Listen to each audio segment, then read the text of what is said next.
రాష్ట్రంలో ఎన్నికల ప్రచారం మరింత హీట్ ఎక్కనుంది. సాయంత్రం హైదరాబాద్ వస్తున్న కాంగ్రెస్ చీఫ్ రాహుల్ గాంధీ రేపు 3 బహిరంగ సభల్లో మాట్లాడనున్నారు. ముఖ్య నేతలు, ఎంపీ అభ్యర్థులతో ప్రత్యేకంగా భేటీ కానున్న రాహుల్ ఎన్నికల్లో అనుసరించాల్సిన అంశాలపై చర్చించనున్నారు.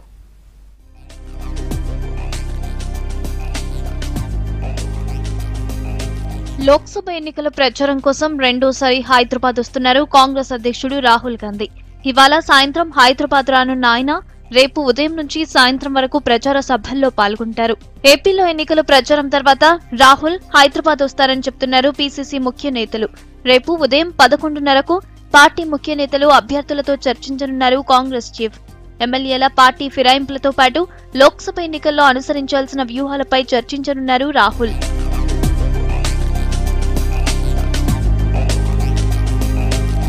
ఇక రేపు మధ్యాహ్నం హైదరాబాద్ నుంచి హెలికాప్టర్లో జహీరాబాద్ వెళ్లనున్నారు రాహుల్. అక్కడ బహిరంగ సభ తర్వాత మధ్యాహ్నం 2 గంటలకు ఉమ్మడి మహబూబ్ నగర్ జిల్లా పరిధిలోని మహబూబ్ నగర్, నాగర్ కర్నూల్ లోక్సభ స్థానంలో ప్రచారం చేయనున్నారు.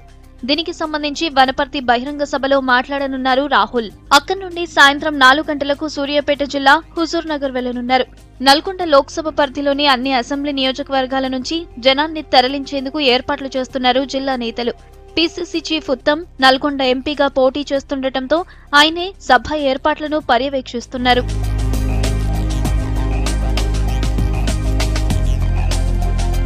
అసెంబ్లీ ఎన్నికల్లో ఘోర పరాజయాన్ని మూటగట్టుకున్న కాంగ్రెస్ లోక్సభ ఎలక్షన్స్ ను ఛాలెంజ్ గా తీసుకుంది. ఎన్నికల స్కెడ్యూల్ కంటే ముందే చేవెళ్ల లోక్సభకు సంబంధించి శంషాబాద్ లో బహిరంగ సభ నిర్వహించి రాహుల్ ను రప్పించారు పీసీసీ నేతలు. నోటిఫికేషన్ తర్వాత కాంగ్రెస్ తరపున జరుగుతున్న భారీ సభలు నిర్వహించడం ఇదే మొదటిసారి. దేశం మొత్తం ప్రచారం బిజీలో ఉన్న రాహుల్ ఒక్కరోజంతా రాష్ట్రంలో ఉండనున్నారు. దీంతో పాటు ఏప్రిల్ 8న మరోసారి రాష్ట్రంలో పర్యటించేందుకు రాహుల్ ఓకే చెప్పారని పీసీసీ ముఖ్య నేతలు చెప్తున్నారు.